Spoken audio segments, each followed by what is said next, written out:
Hello guys, welcome to my YouTube channel let's cognize. आज हम discuss करेंगे MEG 14 contemporary Indian literature in English translation की short story block है हमारे पास fourth. इसकी हम यूनिट सेकंड डिस्कस करेंगे जो है हमारे पास बर्थडे शॉर्ट पोयम है। ये किसके द्वारा लिखी गई है? वाइकम मोहम्मद बशीर के द्वारा। इस यूनिट में हम डिस्कस करेंगे 2.3 के टॉपिक हैं बर्थडे के, जैसे structure, narrative, atmosphere, characterisation, humour, irony and contrast and its meaning. इन टॉपिक्स को हमने 2 वीडियोस में डिवाइड किया है। आज की इस वीडियो में हम डिस्कस करेंगे स्ट्रक्चर, नैरेटिव और एटमॉस्फेयर, तीनों टॉपिक को डिस्कस करेंगे और नेक्स्ट वीडियो में हम डिस्कस करेंगे लास्ट तीनों टॉपिक। सो नाउ हम स्टार्ट करते हैं इस वीडियो को। इसमें सबसे पहले मैं आपको बता दूं, जो वाइकम मोहम्मद बशीर हैं उनका जन्म हुआ था 21 जनवरी 1908 को। वो जितनी भी अपनी राइटिंग थे वो मलयालम में लिखते थे और जो ये बर्थडे शॉर्ट स्टोरी लिखी हुई है उन्होंने ऑथर खुद ने, मतलब बशीर ने खुद ही उसे ट्रांसलेट किया था इंग्लिश में। और वो कहाँ रहते थे? थाला योला प्रामू एक गांव था, वहां पर रहते थे। और वो गांव था किससे बिलोंग करता था? मलयालम रीजन से ही। वो क्या थे? एक तरह के मलयालम रीजन में ही रहते थे। वो क्या थे? अपनी फैमिली में पेरेंट्स के सबसे बड़े चिल्ड्रन थे। और उन्होंने अपनी स्कूलिंग भी, मतलब स्कूल में भी उनका मीडियम, जो लैंग्वेज का मीडियम था वो क्या था? मलयालम ही था। उनके फादर थे, वो क्या थे? टिम्बर का काम था उनका, टिम्बर थे। और जो बशीर थे वो किनको फॉलो करते थे? मोस्टली महात्मा गांधी को फॉलो करते थे। उन्होंने महात्मा गांधी के सत्याग्रह को भी फॉलो किया था। सत्या जगह पर जब उन्हें पता लगा कि महात्मा गांधी ने उस जगह पर आना है, तब उस टाइम जो महात्मा गांधी थे अपने व्हीकल पर थे और उन्होंने महात्मा गांधी के हैंड को टच भी किया था। उनके 2 बच्चे थे, अनीश एंड शाइना। 40 की उम्र में उनकी एक छोटी लड़की से शादी हो गई थी। उन्हें अपनी लाइफ में 2 बार उन्हें मेंटल इलनेस से गुजरना पड़ा, एक तो शादी से पहले और दूसरा शादी के बाद। नाउ हम स्टार्ट करते हैं इसका स्ट्रक्चर। आई होप आपको ये इंट्रोडक्शन थोड़ी सी अच्छे से समझ आ गई। सो नाउ हम स्टार्ट करते हैं इसका paragraph structure. So here is the story, can you figure out what the story is about? वो कहते हैं यहाँ स्टोरी है, क्या आप बता सकते हैं कि ये स्टोरी किसके बारे में है? Who is the narrator of the story? इस स्टोरी का नरेटर कौन है? The story is in the form of diary and it is by the author. ये जो स्टोरी है क्या है? कुछ ही घंटों की स्टोरी है, मतलब उनके एक सिंगल डे के टाइम की। मतलब ये जो स्टोरी है उनके बर्थडे वाले दिन की लिखी गई है। About the happening in the life of the author on a birthday of his. क्या लिखा गया है इस स्टोरी में? क्या बताया गया है कि उनके बर्थडे वाले दिन उनके साथ जो कुछ भी हुआ था वो इस स्टोरी में ही बताया गया है। He sits down around midnight and record the event of the day right from the moment he gets up in the morning। क्या है? वो आधी रात तक बैठे रहे और उन्होंने क्या है, उन सभी इवेंट्स को रिकॉर्ड किया जो भी उनका सुबह उठने से लेके रात तक हुआ था। उस डायरी में उन्होंने सारा कुछ रिकॉर्ड किया। The narrator interrupt the flow of narration on the second page using brackets. क्या है? नरेटर ने उनके फ्लो को इंटरप्ट किया सेकेंड पेज पर ब्रैकेट्स को यूज करके। क्या बताया है इसमें कि ये जो राइटिंग की जाती है डायरी में, रोज जब डे का एंड होता है मिडनाइट तक क्या है, बशीर राइटिंग करते थे। मतलब उन्होंने इस स्टोरी में बताया है, implying that the story encompasses. और वो डायरी में क्या लिखते थे? जो कुछ भी उनके साथ पूरे दिन में होता था। What would be the advantage of? उन्होंने क्या कहा है कि इस मतलब स्टोरी को राइट करने की एडवांटेज क्या है? डायरी में जो कुछ भी होता है उसको लिखने की क्या विशेषता है? द स्टोरी बिगिन विद, क्या है ये जो स्टोरी है इंट्रोडक्टरी सेक्शन के साथ स्टार्ट हुई है और कहाँ पर जाती है, मतलब जो कुछ भी होता है वो डायरी में लिखा जाता है। बशीर का जो स्टाइल है वो मोस्टली क्या है, ऑटोबायोग्राफिक मोड है, as if writing about himself. और वो क्या है, ऑटोबायोग्राफिक मोड कैसे है, क्योंकि वो अपने खुद के बारे में लिखते हैं। उनकी मोस्टली जो जितनी भी स्टोरी है उसमें काफी परसेंटेज में क्या है, ऑटोबायोग्राफिकल एलिमेंट पाए जाते हैं।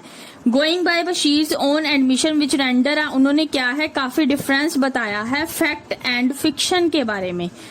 उन्होंने क्या है मतलब राइट किया है शॉर्ट स्टोरी को एक सिंपल स्टाइल में, मतलब डायरी में जो भी वो रिकॉर्ड करते हैं एवरी डे वो simple style language, conversational language को ही यूज करते हैं। ये जो स्टोरी है ये क्या है, स्ट्रेट जाती है रीडर के हार्ट तक बिना किसी को इंटरप्ट किए, मतलब ये रीडर के दिल को छू जाती है। ये था हमारा फर्स्ट पैराग्राफ स्ट्रक्चर। नाउ हम डिस्कस करते हैं इसका नेक्स्ट पैराग्राफ है narrative. Almost all of Basheer stories are written in the first personal singular autobiographical mode. क्या है, जितनी भी बशीर की स्टोरियां उन्होंने क्या है मतलब फर्स्ट पर्सनल सिंगुलर मतलब ऑटोबायोग्राफिकल मोड में ही लिखी गई है। Making the author the speaking subject, this is a device that brings in total immediacy to the narrative. ये क्या है, नैरेटिव ने खुद ही अपने लिए ही लिखी है। The reader is invited, reader को क्या है इनवाइट किया गया है शेयर करने के लिए उनके जो इंटेलेक्चुअल और इमोशन वर्ड में, मतलब ऑथर के इंटेलेक्चुअल और इमोशनल वर्ड में जो भी इनर वर्किंग चल रही है, मतलब अंदरूनी काम के बारे में। और इज इट, यह है। There is of course is a difference, क्या है इन दोनों में काफी डिफरेंस पाया जाता है। डिफरेंस कैसा है, लाइव इंडिविजुअल और इंडिविजुअल पोर्ट्रेट और फोटोग्राफ, मतलब एक जिंदा जागता बंदा और दूसरा उस फोटोग्राफ में जो दिखाया जाता है। The outer feature of the body, जो आउटर फीचर है हमारी बॉडी के उन्हें ही फोटोग्राफ पर इम्प्रिंटेड किया जाता है और कॉपी किया जाता है पेंटर द्वारा। पेंटर उस फोटो को देख के ही पेंटिंग करता है। बट दैट इज ऑल, यही सब कुछ है। जो रियल पर्सन है वो क्या है, एक मूवमेंट को दूसरे मूवमेंट तक अच्छे से जीता है, मतलब वो फोटोग्राफर के नजदीक ही होता है। फोटोग्राफ में भी वैसा ही दिखाया जाता है और पोर्ट्रेट पेंटर है जो उसी को उसी तरह ही प्रिंट करता है। A story modeled on the inner working of a person psyche, ये जो स्टोरी है ये क्या है, एक बंदे के साइके मतलब इनर वर्किंग पर फोकस करती है। एक पर्सन की पर्सनैलिटी की ट्रू पिक्चर को दिखाती है, किस तरह से एक पर्सन हर मूवमेंट को कैसे जीता है, कैसे लीव्स करता है। But can be accurate to a certain degree is the portrayal of experience of the past. ये क्या है, एक्यूरेट डिग्री है जो हमारे पास्ट के एक्सपीरियंस को डिपिक्ट करती है फोटोग्राफ पर। All need to be said, इन सभी को बोलने की, ऐसा कहने की जरूरत नहीं थी। A lot of self editing goes into it, जब एक फोटो बनती है तो उसमें क्या है काफी सारी एडिटिंग की जाती है, सेल्फ एडिटिंग की जाती है इसे पेपर पर प्रिंट करने से पहले। दूसरे शब्दों में क्या कहा गया है कि ये जितनी भी डिटेल है मेकअप किया जाता है, मतलब एडिटिंग की जाती है, ये रियलिटी है, वर्चुअल रियलिटी है स्टोरी की, जिसे क्या है पर्सन की मेमोरी से निकाल दिया जाता है, मतलब उसकी एक्शन और थॉट से टू बी यूज्ड इन, एक स्टोरी बनाने के लिए उसके दिमाग से निकाल दिया जाता है। इसीलिए क्या है, जो फर्स्ट पर्सन है वो एक सिंगुलर नरेटर है और जो ऑथर है स्टोरी का वो क्या है, एक इंडिविजुअल पर्सन है। नरेटर और पर्सन क्या है, दोनों अलग अलग एंटिटीज हैं। इसीलिए क्या है, ये क्या है, नरेटर है और सिंगुलर नरेटर है और इंडिविजुअल पर्सन है, दोनों अलग अलग एंटिटीज हैं। जो कंट्रोल टोन है नैरेटिव की इस स्टोरी में वो किस चीज को रिफ्लेक्ट करती है, आस्टर को। जो डिसिप्लिन है ऑथर की लाइफ का उसे इंड्यूस किया गया है पन्योरी के द्वारा। और जो स्टार्कनेस है वो क्या है, स्टोरी की निशानी है, मतलब स्टार्कनेस है वो स्टोरी की निशानी है। आई होप आपको ये पैराग्राफ अच्छे से समझ आ गया द नैरेटिव का। नाउ हम डिस्कस करते हैं नेक्स्ट पैराग्राफ है the atmosphere. The atmosphere that pervades the story is that of the penury that the author is undergoing in a very trying time of his life when he is under surveillance for alleged treason। क्या है, उन्होंने बताया है कि जो atmosphere है मतलब ये क्या है, एक स्टोरी की तरह है, मतलब पन्योरी है एक तरह की। जो ऑथर है वो क्या है, मतलब ऑथर की निगरानी में ही स्टोरी लिखी जा रही है और क्या है, लाइफ के टाइम के बारे में बात की जा रही है। मतलब क्या है, वो अंडर है, मतलब निगाह के अंडर है। The close with the which shopkeeper, क्या है, शॉपकीपर है जो बेचैनी के साथ, मतलब बेचैनी दिखाई गई है। Phony writer who uses Basheer as his ghost writer, क्या है, राइटर ने क्या है, बशीर को घोस्ट राइटर की तरह बताया है।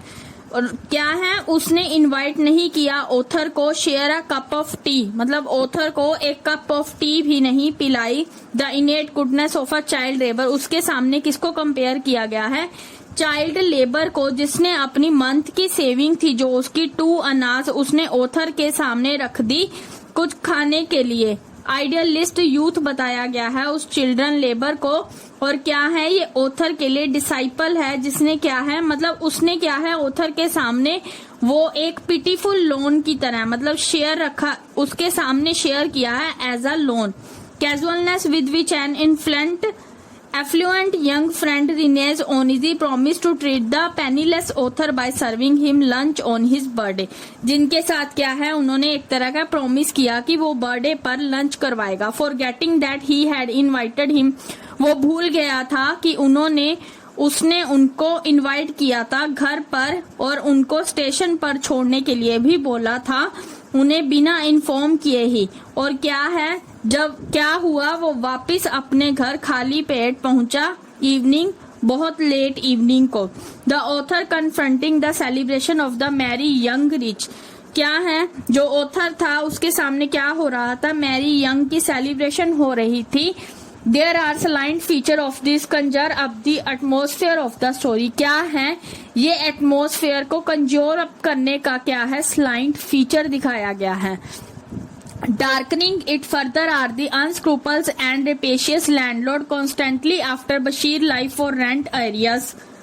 The hotel keeper who refused to give him food for non-clearance of past due. क्या है, डार्कनिंग दिखाई गई है लैंडलॉर्ड के बारे में।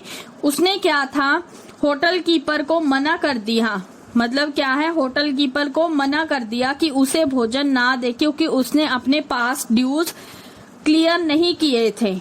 Bashir and the haughty deputy police commissioner interrogation of him, Basheer है जो पुलिस है उससे क्या है, क्वेश्चनिंग करने लगे। The theme of the author, author की थीम क्या है, all consuming hunger फिल्स the story like evening mist, जितनी भी उसकी भूख थी लेट शाम तक की, वो इस तरह से लग रही है जैसे शाम है पूरी धुंध से भरी हुई है। Apart from the boy magnanimity and the youth idealistic zeal, the silver lining consists also in the author's success in restraining himself from indulging in lust, resisting a refugee woman inviting gesture, and on another occasion in dreaming of man liberation from the chains that tie him down. क्या है, इसमें उसकी story के बारे में ही बताया गया है कि किस तरह से उन्होंने अपना बर्थडे का दिन स्पेंड किया और जो जो कुछ भी हुआ उनके बर्थडे वाले दिन।